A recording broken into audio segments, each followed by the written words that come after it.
Welcome back to Talkin Shop with ShopSabre. In this podcast, we like to tackle the CNC industry specifically and really talk a little bit about business in general. Hopefully, you'll find some entertainment throughout it and hopefully some education.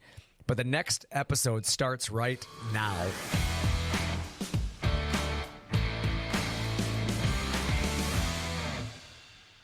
Thank you for joining us for another episode of Talking Shop. I'm your host, Brandon Bombardo, here with Nick Peters. How you doing? Oh, man, not bad. Each week, we hope to keep you guys entertained while entertaining ourselves and bringing some light to the CNC and CNC world. This week, we're going to talk about a bunch of things. We got some hot topics this week. I know you got a bunch of things on your mind. Yeah, Nick, can't wait to hear hot those. Topics. Nice fun. You like that one? Funny. And then we're going to talk a little bit about good support versus perceived good support. So real good support versus perceived good support. And then we're going to jump into my favorite, the internet is broken. And then we will get to you, the customer questions and comments before we get to our motivational quote of the week. And then throw a question back at you, the audience, before we wrap it all together. So with that, we're going to kick this thing off. Current events. Nick, you look like a lobster. I do.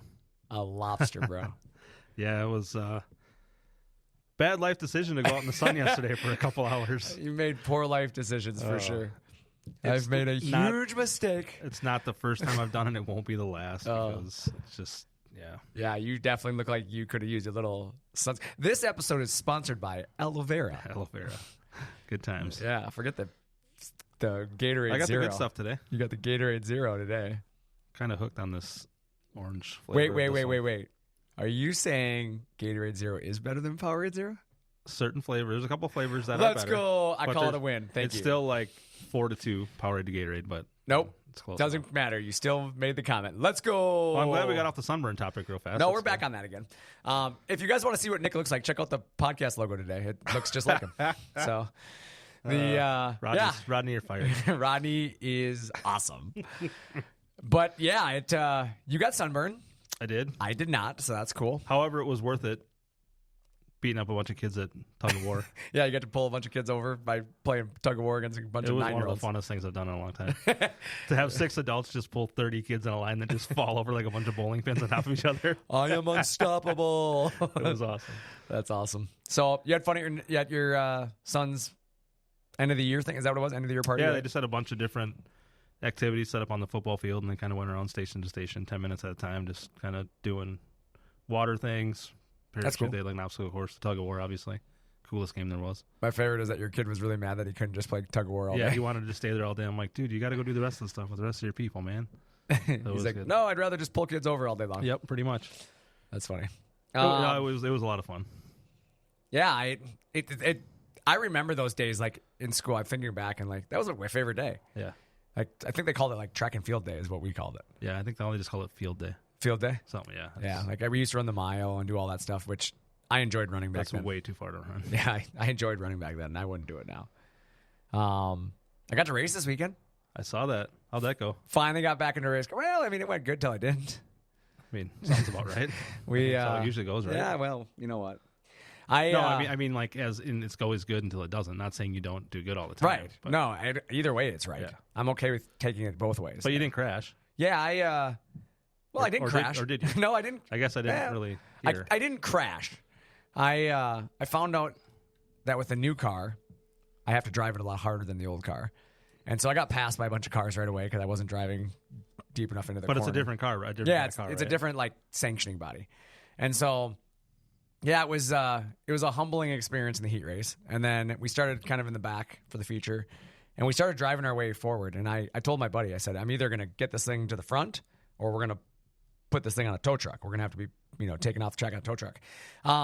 Started driving to the front, got to 5th, and we were racing in the top 5. And then I looked down and there was a really flashy light in front of me. Uh-oh. And it was telling me that my water temperature was a little excessive. It looked like your face. And yeah, so then I pulled it off and the tow truck had to push me back to my pit stall. Jeez. So we finished 16th. Is that it for the night? Yeah, I was done for the night then. There wasn't any punches thrown like the All-Star race the other day. Dude, no. He smoked Kyle Busch, or whatever. Kyle Busch, yeah. Yeah. Yeah, Kyle Busch. Yeah, he, anybody who watches sports in general, you've seen this. Like, just Ricky Stenhouse Jr. threw haymakers. Dude, he smoked. I saw a video of the one that he smoked him. I didn't realize how buff that dude was. Yeah, like dude. I've watched racing a lot, and I know who Ricky Stenhouse Jr. is, but I've never seen him like outside of like racing.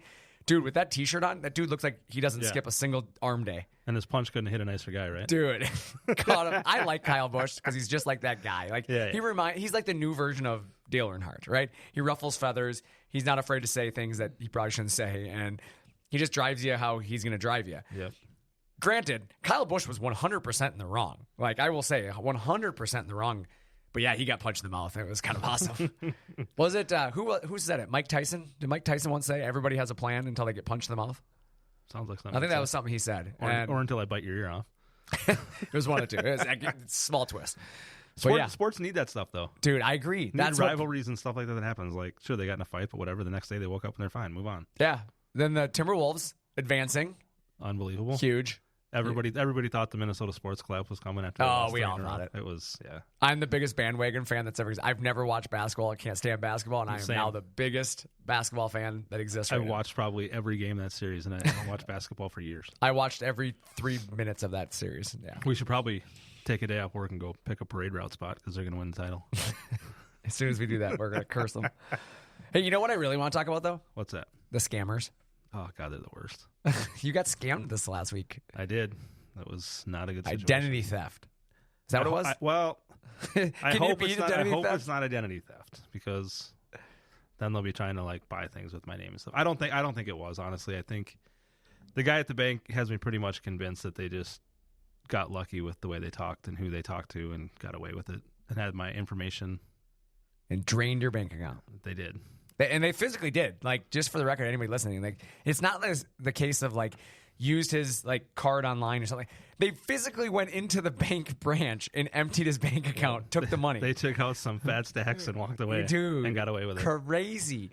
But honestly, my professional advice to you, this is just as a friend to a friend. This is me to a lobster. I would tell you to invest in the Norton like LifeLock thing.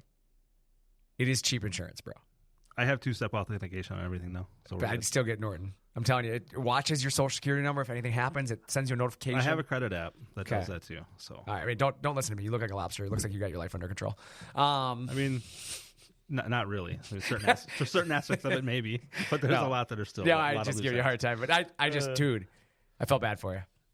Yeah, it's it's a crummy situation, but it's somehow been resolved in 2 days. And you know how it got resolved. Let's not lie. I mean, you made one phone call to the news. Yep. The news called them and said, "We want to investigate this," and magically all your money was back. They're like, "Wait, there's nothing to investigate. This dude has his money back. Everything's fine. Nothing to see here. Nothing to see. It's all gone." And then you got to go in and have the satisfaction of closing your bank account today. Yeah, it was great. Moved it to a small town, hometown bank that they like know your name at, and cool. It's cool. Yeah, so it's. What bank is it so I can go in and be Nick Peters? Just nonstop with the nonsense. I'm sorry. I had to do it. You know what? I'm sorry. We'll move on now. You're not sorry, though. You're right. I'm really not. Not even a little bit. But no, this week's topic, let's jump into it right now. Before we move on. Okay. I did have a buddy refer me to a nice bank way up north. But then I was worried that you would go there and steal my money when you go way up north for hockey. So fair enough. Fair enough. Like, I'm glad we stopped to burn me one more time about the way up north joke. I like it. I had to go with one quick call back to last week with Sean. But yeah, you guys got me good. I won't beat a dead horse. I don't do that. I'm using a joke one time and that's it. False. No, you're going to keep using it. Yeah, you're probably right. But, actually, this kind of leads us into our next topic because we were talking about the bank, right? Yep. And you had talked about how you went into this branch that you went in today, and the experience was nothing like the past experiences you've had with the closer branch. Because, unfortunately, to close your account, you had to go to a specific branch or further away branch. Yeah, they had a bunch of the fraud paperwork there because that's where I opened the account originally or whatever. But, yeah, it was interesting to go 5 miles down the road literally to a different branch and just have it be like 180-degree difference in the experience. Like when it first happened, they were kind of just like, basically, you must have done something wrong to give these people your information and let them take your money. Is basically how I felt. You're the fault. It's your fault that you got your money stolen. And then it was kind of a little bit of back and forth, and I don't know. I said some things out of annoyance that were whatever. I mean, I wasn't mean. I just made some comments that Yeah. probably weren't whatever. But then I went down to the other branch today, and the branch manager there couldn't have been nicer. I mean, he asked questions, kind of, explained things, and Right. we shot the breeze a little bit and, talked a little bit about sports and whatever. And he was pretty jealous of the fact that I'm going to have an empty house for 18 days here coming up in a little bit when Natalie and the kids leave. We're all jealous So we of talked that. about that a little bit. But yeah, it was just, I don't know. I think when you have a bad experience with one place, you kind of think that they're all going to be that way, right? Like, you go to any, like a big box store, you have a bad experience at one and you're thinking, oh great, I don't want to go back to that place anymore because Right. this one was terrible. I'm going to go find somewhere else to go. Which is exactly what brings us into today's topic, which, like I was saying, is it's discussing the difference between really good support and perceived good support. And what I mean by that is you can have the same features, I guess is the best way to put it, right? Or the same benefits, if we can call them that, right? Both companies, let's speak about CNC machines, right? Yep. Both companies will tell you that we're going to offer you lifetime tech support, right? And you can have two vastly different experiences, even though the companies are saying the same thing. They both say the same words, but then when you dig into it, Right. it's definitely not going to be, well, you might get lifetime support, but at what level? And that's exactly it. And that's kind of what my point was today, is that I want to talk about, like, the difference between, in our case, ShopSabre support, right? And then the competitors who, are perceiving value, right? They're telling you they are the same, but it's like, whose reputation truly backs what they're saying? Correct. I'm pretty proud of that here at ShopSabre, is that we have a support network that is spoken for by our customers, not by, we don't have to tell you how great we are. Our customers do. And I think that says a lot more, because the customer doesn't have a reason to say something that's not true, right? There's no benefit to them. They're going to, let's be honest, in today's world, people are going to be more likely to tell you the bad than they will the good anyways. Absolutely. Yep. So the fact that our support level is so highly spoken about, I think really indicates how good our company really is. Yep. But what I mean by perceived good support is, we talk to customers a lot. I've talked to several customers who have said things like, well, they're going to send techs out on site, and they're going to be there for multiple days after the machine arrives. And that's perceived good support, because they're coming out, they're going to be there. But when you actually think about what they're there for, are they there to help you or help themselves? I mean, I would say the latter. Right. Simply because they're not sure that you can get it up and running yourself. Correct. And that's kind of exactly where I was going with that, is that no company, I don't care who you are. So, like, I want everybody listening to think of this, is no company is going to send somebody to every customer site for multiple days unless they have to. Well, and I think that in itself should speak to what you're going to get, right? I mean, if they feel the need to send you a product and then still send somebody out there to help you with it and get it working, that should be a red flag right away to me. It is to me as well. When I buy a car from a dealership, they don't send the mechanic to my house. Yeah, right. Like, you know what I'm saying? Like, Yep. They know the car is going to work when I drive it off the lot. Correct. So perceived value is, I'm going to come out there, I'm going to teach you how to run the machine, and we're going to get this thing operational. We're going to spend a week with you. We'll cut your parts. Are you really doing it for me, or is it so complicated that if you're not there, I'm going to hate your product? Correct. Or is it so unpredictable that you might need to be there to fix the problem that could pop up occasionally, to kind of sweep it under the rug, so that way, well, yeah, something happened, but he was there, he solved it, we got it up and running. But then what's going to happen next week when they're not there and you have the same problem? And that's my thing, is like, what's really good support look like? Well, really good support to me looks like, I can call you up and you are going to be there to troubleshoot it and get me up and running as fast as possible. Yep. But I don't need you there to stay in business. Yep, for sure. How many companies can rely on a down machine for a week, right? How many companies are big enough where, maybe your company is big enough and you're a Fortune 500 company, and your machine being down for a week, yeah, it's inconvenient, but your business isn't really going to get hurt. Yeah. But what about the mom and pop shops? What about the 10 or less, employee shops where they rely on that equipment to produce their parts? And if you're down for a week not cutting, they're not making money. Right. And that's a week of your income that's just right. gone. I mean, you have to still produce parts. Yep. So either you're doing it the hard way, the old school way, right? Or you're just not doing it all, and you're going to potentially risk the success of your business long term, or the life of your business. Correct. And then on top of that, you have unhappy customers because you're correct not meeting your deadlines. quality is not going to be there because you're doing it a different way than you normally do. Exactly. And so, like, that's how I look at it. Like, what's really good support look like versus what's perceived good support. Just because they say they're coming on site, just because they're willing to spend 5 days there at your site, doesn't necessarily make it a better product or better support. Yes, there might be some quote-unquote value in your eyes there because, oh, they're coming out and I don't have to pay for a guy to come out. Where are you giving up that money from then? Because no company is losing money. Right. To come out there. I'm sorry, I don't know how to say it nicely. I'm just going to say it bluntly. Like, if you think for 1 minute any company is coming to your site and losing money, you're crazy. They're definitely cutting corners somewhere else or doing something else in a not so satisfactory way to be able to do that. You're paying for it somewhere. Yep. And it's one thing if they're coming on site and losing money because something happened unexpectedly and they're like, you know what, we're just going to make it right and we're going to send somebody out there this time, right? Yep. Like, we've done that. We've had a situation, and I'm not afraid to admit it. Like, we're humans here. We've made mistakes. Something's happened. You know, we've had an issue come up that's like, you know what? Inexcusable. Shouldn't have happened. I'm going to send a tech out, and we're going to solve that problem. Did I make money on that? No. I lost money on that deal.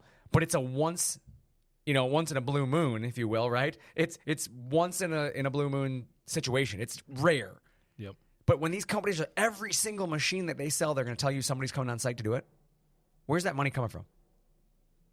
Your pocket. Your pocket. I mean, that's the truth. You're for sure paying it for it. They're not just doing that. And that's the other thing is, like, you hear in the industry, specifically in our industry, you hear a lot of people, well, I'm buying from a dealer because then they're local and they're going to take care of me. Really? Just because they're a local dealer, that makes them better support? Does it really, though? They're probably just playing the middleman and have no idea actually how to help you, right? Well, I think there's a lot of really good dealers out there. I won't say that there isn't, but I still think there's a lot of misinformation there. Yes, the dealer is going to try to be there for you, but how many people work at the dealer? How many people have they sold machines to? They can only be in one place at a time. So if they tell you that if you have a problem, I'm going to be there for you, they might mean that. But the problem is if Nick, Rodney, and Brandon all have a problem on the same day in their companies, which of those companies do they go to first? I can tell you the answer. The one who paid them the most money? Yeah, whoever spends the most money with them. Right. That person. And if you're not that person, you're you're the one waiting. Or if Brandon and Nick both have machines and Nick's talking about buying another machine, or Nick's upgrading, or Nick's doing something and got a $50,000 check sitting there, I'm going to bet he's going to go see Nick before he comes and sees Brandon. Better keep him happy so that check still comes in the mail, right? Right. So that's my thing is, like, at that point, you're kind of stuck having to dangle that carrot all the time in front of your dealer's nose to keep them motivated to think that, oh, I better take care of this guy. So basically, if somebody out hustles you, now your company's waiting on this dealer, or, heaven forbid the dealer gets sick or goes on vacation or whatever, and now you're just down waiting because you bought from a dealer. You didn't buy from the OEM. Right. Well, and I think, too, like, if you're dealing with a company, and not even necessarily just CNC people, but if you're dealing with a company that's trying to, like, sell you on all sorts of other things besides what you're trying to buy, isn't that kind of a telling situation, too? Where if they're trying to not sell you on, say you want to buy, like you're saying, you want to buy a new car. Yep. And they're trying to sell you on all the things that they can do to it after you buy it to help you. Yeah. Isn't that sort of a tip that maybe they're not selling exactly what they're saying? Maybe not selling exactly what they're saying, but you should be selling the product and not trying to sell the things that come along with it afterwards, right? Yes and no. I mean, I think there's a lot. I'm a person that, like, I don't want you to sell me the product. Don't tell me about the product. It's just kind of like Nike. I would say, like, Nike didn't advertise how great the rubber was in their soles, right? Sure. They tell you about what that product does for you, right? And for me, some of the value in a company is knowing, don't tell me the perfect world.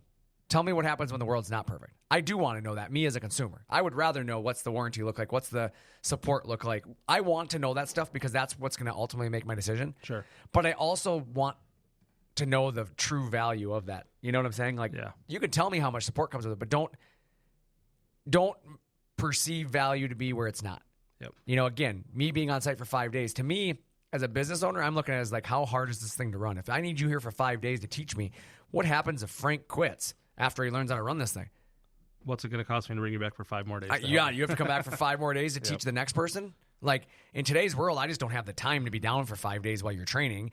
And additionally, I don't want to rely on the fact that I need this highly skilled person to run this piece of equipment. That scares me in itself because, let's be honest, today's labor market isn't exactly thriving, right? You don't have a plethora of people to choose from. So the last thing I want to have to do is depend on this highly skilled individual who can hold the company ransom, right? And not to mention the amount of time you're going to have to wait for that person to actually have time in their schedule to come to you. Right. It's probably not going to happen right away. Right. So again, what's really good support versus perceived, good support? You can say to it again, in your case, you went to this big box bank, right? Yep. And it's 2 locations, 2 branches of the same company, 2 vastly different experiences. Yep. 100% because of the people and the individuals in those locations. Absolutely. And so it makes you wonder on some of these big box, you have distributors and you have these dealers, is how good is your dealer compared to the next dealer? Are you really getting the best bang for your buck? Because is your dealer working as hard as the other dealers are? Where if you're working directly with the company and there's only one source of, truth, yep. I feel like your experience is going to be much better. 100%. Did we beat that dead horse, as you called it? I think the people get the point. They get the point there? Yeah. So then let's just move on. Does that sound fair? Sounds fair. The internet is broken. So I was playing around the internet this weekend, and I noticed a post. A friend of mine who races, he posted a picture of his new race car. And somebody on one of his fan pages, he has a fan page, right? He has followers, has people that follow his racing, posted, must have too much money. That was the comment. And I just to me, it tells you the internet's broken right there because it's an instant, always looking to tear somebody down. Yep. Something to be proud of. Built this new race car. It was a beautiful car, by the way. I mean, he absolutely crushed it. And to me, the comments should have all been positive. Wow, beautiful car, looks great, excited to see you race it, blah, blah, blah, whatever. But the comment that just stuck out to me was, must have too much money. Really? What does that even mean? Yeah. It's just really because, dumb I get it. I mean, cars are expensive. So, but that it costs money to do that. But it's is there, I want to just ask, is there a thing called too much money? Does that exist? I mean, no. I mean, if you're successful and you make the right? money, who cares, right? And that's my thing. Too much money. No, good for him. Because if you can afford it, good for you. Yep. Tomorrow's not promised, right? So I'm always encourage people to live their life, right? It's nobody's going to be impressed with the fact that you pass away and you have the biggest bank account, right? I was just going to say, as the old saying goes, it's no need being the richest guy in the graveyard. Right. There's not. Yeah, agreed. And I just don't understand that statement of, most have too much money. Dude, first off, good for you to work hard enough to be able to afford Absolutely. it. Whatever you did worked because the car is beautiful. And 2, awesome job on the car. That was my thing. My comment to him was dude, you killed it. That. I'm jealous. Looks great. Phenomenal looking, piece of equipment. And that was the point of him showing people he was proud of what the car looked like and what it was. I don't think it was, I don't know the person, but I don't think many people do those kind of things to just say, hey, look, I have money and this is what I do. Sure, there's some people that are, but somebody just has a race car that they're proud of. They like to race, just like you. You like to race. Yeah, it's a fun hobby for you. You have cool looking race cars, But you know what's sad? That's why I don't show my race car more. I don't do it more on my personal pages and stuff because I don't want to deal with the people. Sure. I don't want the people, the snarky comments. I just don't have time for it, And it's unfortunate because that's exactly it. It's not about the money, and even if they are flaunting it, they have that right to do it, and just don't follow them then. Right? Yeah. Right? True. It's your choice to follow his racing page, and if you didn't like it, then why are you following it? That is the thing that's always really surprising is you people are making the choice. I say that on my weather page all the time. You're making the choice to be here, yet you're going to complain about the things that people say or the way that I comment back to people that ask stupid questions.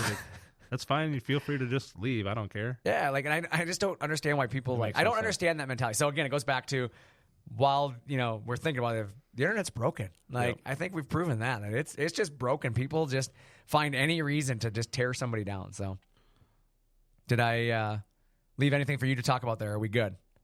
No, I think that was pretty good. Yeah, so I agree. Internet's broken, right? Yeah. All right. Well, now we're gonna. Will it ever get fixed? Never. There's not enough repairmen out there to fix that thing. Maybe somebody will come on site for 5 days and fix it. Perhaps. I know that my ban button is almost broken on my weather page. That's for sure. You ban people. I gain 2,000 followers a week, and I ban 1,500, so my number never goes up anymore. Do you ban that many people a week? Oh, it's a lot. Really? Yeah, I don't care. If you're just gonna say something stupid to somebody that just see ya. I don't care. I don't want to deal with it. That's so funny, dude. I didn't know you banned that many people on your Facebook page. There's probably several thousand that are. The list is probably miles long. Man. I would say it's probably 10 a day. Wow. For sure. I don't think I've banned 10 people in my life at ShopSabre, to be honest. Really? Oh, yeah, no. Like, even if it's just something stupid, like somebody hops on and says something. See, that's the stuff I try to avoid. I hate that. Yeah, I just hate it. See ya. I don't care. Bye. Bye. That's funny. Comments and questions by you, the customer. So let's talk about some comments and questions. I want to turn this around. We were a little negative in the last one, so I want to turn around and there is a company that we work with called Fish Designs. So shout out to Fish Designs if you're listening. But he made a comment. He or she, I shouldn't say that. He or she made a comment that said, "Only the best for Fish Designs," and it was on one of our promo videos. We came out with a new promo video on YouTube, and I just want to say thank you. Like, thank you for being the person to say that. We appreciate this comment. It's why we do what we do. Like, we do take a lot of pride in what we do, and we do honestly believe 100% we are the best in our class. Absolutely. This isn't a perceived value. This isn't a say it because it's sexy. No, it's truly how we feel. We feel our product is the best. We feel our staff is the best. We feel our support is the best. And so for you to make the comment on one of our product videos to just simply say only the best for Fish Designs, it really just, it made me happy. It made me smile. It gives me a sense of like, this is why we do it. And he's definitely one of those guys that has gone out of his way to send us notes at the end of his order, from his delivery to the sale and everything. He sent nice emails thanking everybody for all the help that we gave, and all the help that tech support got him up and running, like you said, touch on earlier. Like, he didn't have anything major happen, but I know that he had called him with a couple questions and got taken care of right away, and is super happy and always had nice things to say. So it's great.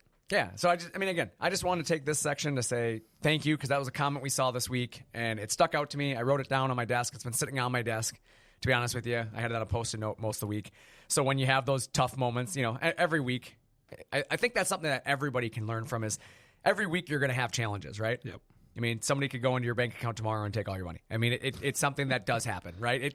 Being serious, it's something that happens, and that really turns your whole week upside down. Yep. But it's like finding the bright spots in the week to keep yourself going. And to me, when those moments hit, I just looked over at that comment and I had it on a sticky note and just reminded us, only the best, right? Only the best for Fish Design. And it just reminds me, keep doing what you're doing because there are people that appreciate it. 100%. So thank you, Fish Designs. Appreciate you guys. Next question was, what single phase options exist for vacuum solutions? Nick, take it away. As many as you want to make available. Just kidding. Anything's possible with the right equipment. I like all your answers. They're just like super vague. Throw the technical question at you. Reach out to Chad at ShopSabre.com. That's solid. No, honestly, single phase options. There are a lot of options, and honestly, we have VFD options for the Becker pumps. We have a phase converter option for a lot of the bigger pumps. And then, of course, we have naturally the F4, which is built for single phase. So there are several options to run on single phase, depending on what your needs are. We had an interesting question that was asked this weekend on our Facebook group, the private group. And the customer just simply asked, is there a pump similar to the F4 on single phase? And I just simply wrote back. I said, if you're looking for similar results as the F4, stick with the F4. It is single phase.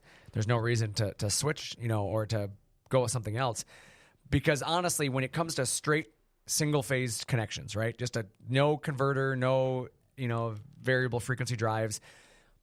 The F4 is, I would say, honestly, the best pump in the world. Like when you look at directly single phase applications, it's extremely high CFM. It's like 540 CFM. And it's got almost 11 inches of vacuum pressure. It rivals a 20 horsepower regenerative blower pump. So a regenerative blower, 20 horsepower, for the record, is like 100 amps of power. And this pump, this F4, can run on 30 amps. So you took the words right out of my mouth. Did I? Yeah. That's exactly what I was going to say. I saw you starting to think it, and I was like, I'm just going to beat him to the punchline here. Well done. Thanks. Appreciate that. But yeah, so there's a lot of options. I think, honestly, contact the sales department, contact the parts department. If there's anything that you're like, hey, I need more information on this, our team's here to help you. There's a different pump for different applications, and that's something maybe we can talk about in the future too, is different pumps for the application and where they matter. But, single phase is always a It's always a hot topic. I mean, there's a lot of people that run out of their family garages, their homes, their farm, whatever, and they don't have access to three-phase, or they don't want to spend the $40,000 it's going to cost to get, three-phase. So don't feel like you're stuck. There's endless options for single-phase, and we really have a vast choice. So just contact our parts department, or you can go to our website, ShopSabre.com. And you can check us out there. So, again, there's a lot of stuff there for us to play around with. And so my original answer was right. Yeah, really, it was. That's why I was like, I better cut them off, or I'm going to have nothing to talk about. You're just trying to fill time. I had to a long-winded explanation. Basically, could have just went with my 7 I had to second give, answer. I had to give it a long-winded explanation. You're right. So, yeah, single phase, whatever you need, we got it for you. Where are we at? Oh, motivation. Time to motivate you. Motivational quote of the week. So this week's motivational quote is, do not let what you cannot do interfere with what you can do. Well said. Well said? Yeah. So, go ahead. Take it away. Well, no reason to let things that you can't do slow you down from doing what you can do, right? Yeah, and I think the big thing, the reason I like that quote is because I think so many people get derailed in their life by the things they can't do, that it stops them from doing the things they are 100% in control of. For sure. And I'm going to use hockey as an example here, okay? Everybody knows that I'm a hockey coach, and I take a lot of pride in helping youth sports and helping kids develop life skills. I think that's single-handedly what I take away from youth sports more than anything. Don't get me wrong, I like to win, so I like to help the kids develop that winning attitude. But more importantly to me is teaching them the things that they're going to need for their future careers in their life. And I want to be that coach that, like, when they look back in 10 years, they're like, Coach Bombardo made a difference in my life. And one thing I preach in the locker room before every single game is there's two things, boys, in this world that you can control: attitude and effort. Those are the two things that you're going to walk out of this locker room and be 100% in control of the entire night. Yep. Everything else, there's a variable. And I try to remind them that do not let what you cannot do interfere with what you can do. And what I mean by that is, if the referee doesn't call the penalty, losing your mind and yelling at the ref and screaming at the other players and then whacking them in the legs with the stick because the guy, swung at you, is losing control of your attitude and your effort. You are not helping yourself. You are only enabling them. And so you are interfering with what you are able to do. You might be the most talented skater on the ice, but if you are so out of control at this point, out of your own mind, that you can't go out there and do what you're capable of doing, you're only a disadvantage to the team. You're only a disadvantage to yourself. Yep. You're not going to look great, for one. You're going to have that regret. We've all had those moments in life where, like, you react to a situation, you're like, probably should have reacted differently there. Yeah, kind of wish I wouldn't have said that. Kind of wish I wouldn't have done that, right? But those moments are an opportunity to learn from. So in the future, okay, don't do that again, right? But what I remind you is sometimes it's just better to not let what you can't control you. For sure. And that's where I go back to, do not let what you cannot do interfere with what you can do. So same with your business. If you're thinking about your business, just because you can't do something doesn't mean that there's a lot of things you can do.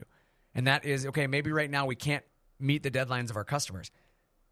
Don't let what you can do interfere with that, right? So what can I do? Well, I can go invest in people, or I can go invest in equipment. I can go buy a new CNC machine, right, from ShopSabre and help improve our future lead times.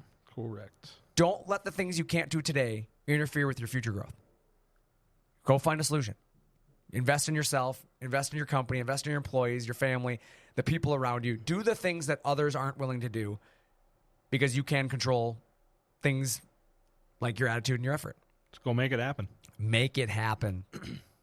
There it is. And then that's going to bring us to this week's audience question is, would you rather, ready, Nick? Would you rather have a long commute to work or a long day at work? I want the audience to answer that in the comments. So go to the comments. Let us know your opinions. Would you rather have a long commute at work, a long commute to work? And when I say long commute, I don't mean like it's a 20-minute drive. No, I mean like a 2-hour drive. You want to go like an hour and a half, 2-hour drive to work. No chance. Or a long day at work. And maybe that means like you're working a 10 or 12-hour day. Definitely a longer day. I'm agreeing. I want a longer day. Yeah. I don't want to sit in the car for an hour and a half. Not to go to work. But if you're in the car for an hour and a half, you could listen to Taylor Swift's new album all the way through on your way to work and then again on the way home.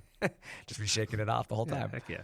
That's not an old album. That's not a new album. I don't know. I'm sorry. You should. I'll call Kelsey and ask him. We should just ride to work together sometime and listen to Taylor Swift. I do it every day. Pick me up tomorrow morning. Be ready at 6:15. All right, I'll be ready. He'll be taking a sunrise picture out of your bedroom window. That's what you'll be doing. Taking a picture of you standing in my driveway looking for me. Yeah, I honestly, some people like a long commute though. They like time to just decompress and like listen to the radio and do that. Maybe watch a show or two while they're driving. I don't know, but I've seen it. That's why I said it. Yeah, You see people watching YouTube videos going down the freeway. And you're like, what are you doing? But for me, I would rather take a long day at work. I have so much work to get done all the time that, like, to me, being busy at work's not a bad thing. I don't view it as a negative. I would rather be busy at work than to be bored at work. So long day at work for sure is a good thing for me. And when you're that busy, it goes by a lot faster. That's my thing too. It doesn't seem like you're there that long. You know what's also good about a long day at work? You feel a sense of accomplishment. For sure. Like, I don't know what about it. You know, when you leave, you're like, man, I put in some extra work today. Like, we got some stuff done. And then the next day you come in, you're like, dang it, I'm going to do it again because I didn't get enough done yesterday, you know? But, like, long commutes to work, I just get road rage. Angry the whole time. Yeah, it's... Just angry. No, 40 minutes for me is about perfect. Is that what yours is? 40 minutes? 38. Oh, yeah? It's usually like 36 coming here, 40 going home because the stoplights aren't as green going home because it's middle of the day, not 6:30 a.m. Mine's 22 minutes. It's because you drive so fast. It's actually 26, but I get it in 22. Actually, I love my drive in the morning, too, because I drive, like, I think we drive down the same road, but between the lakes, Carl's Lake and whatever the other lake is there, like, it's just super peaceful in the morning. Sunrise is awesome across the lake. For sure. And I think to myself, man, these people that live on this lake, they have it made. Too much money. Too much money. I couldn't help it. Yeah, must have too much money. Yeah, no, they those houses though on the lake are pretty awesome. Oh yeah, heck yeah. I don't know why. Do you every day when you drive by that on the left hand side of the lake that you drive by? Yeah. You know the house that's like up on the retaining wall on the rocks there? I guess I was thinking of that new black one they just built. Dude, that thing's sweet. That thing is sweet, dude. They nailed that on the colors of that. It's the opposite side of the lake. Okay, so it was the older. Oh yeah, big okay, house. yeah. Okay, yep. I always just think about bass fishing right off those rocks. I don't know why. Well, Every morning. You're a fisherman now too? Oh, I love fishing. Your kids got you into it? Yeah, I love fishing. I've always loved fishing. I grew up fishing. That was like my thing. Really got out of it as an adult, and now that my kids like really getting into it, I'm like, I really should get back into fishing. But my problem is I don't do anything halfway. So if we get into fishing, me and him are getting into fishing. We're getting a boat. We're getting all the gear. We're getting matching shirts. We're going to play music while we're doing it to make it sound like we're professionals. Yeah, like, for sure. It's just what it is. Well, why do it half-assed? That's what I said. We're not. No reason. We're not. And I'm going to tell my kid, act like you've been here before. You better set the hook right. I got some fishing shirts you can wear. Yeah. The last time you wore that fishing shirt, you broke your arm. I don't want to have anything to do with that. I haven't seen that shirt in a long time. I wonder where the heck it's at. I'm not even kidding. I just thought of that. I haven't seen that thing forever. Where did that shirt go? Maybe it's actually a hunting shirt. What? It's not a fishing shirt. Looks just like a fishing It's shirt. Under Armour hunting. Really? It's not fishing. Yeah. That's a real letdown. Rick's a good joke we had going for a long time. That's okay. You can still use it. No, I don't want it anymore. Now. When was the last time you used a joke that was any good that fit the situation? I'm sorry. I didn't mean to make you red in the face. Wow. Unbelievable. Come on. That was good. That was good. That was good timing. Okay. Well, yeah, anyways. What were we doing again? I don't remember what we were doing. We were talking about the question of the week. Oh, yeah. So in the comments, answer it. Would you rather long commute to work or a long day at work? We want to hear from you. And we'll maybe use some of your answers next week on the episode. So get to typing. Yes. Final thoughts of the week.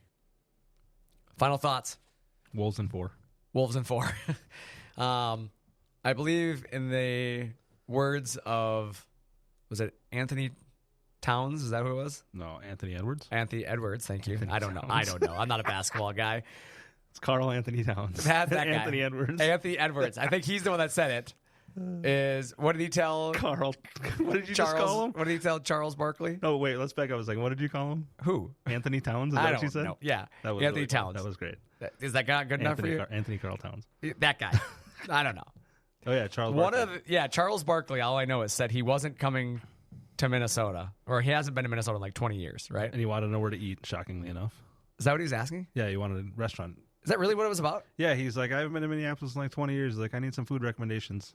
And and that's when Ant was like, I'll get your number from somebody. And then all his response was bring your ass. Bring your ass. So that's my... that kid's awesome, man. He's like got just a great personality and just like, he's funny. It's turned into a thing. So like for those outside of Minnesota, the state of Minnesota's like public tourism department has started using the phrase bring your ass on everything. And so like they replaced the billboard for the state fair so and it just says the state fair dates and then bring your ass. And they have like the Minnesota sign that you come across the border on. And instead of saying like our welcome slogan, it says bring your ass on it now. So it's the best. It's pretty awesome. How genius of those guys too, to like, as soon as they heard it, to go grab that domain and just have it forward to their website. For sure. It's so good. Super awesome. Like I'm super jealous. We need to get on the bandwagon here. Support the Wolves. Bring your ass.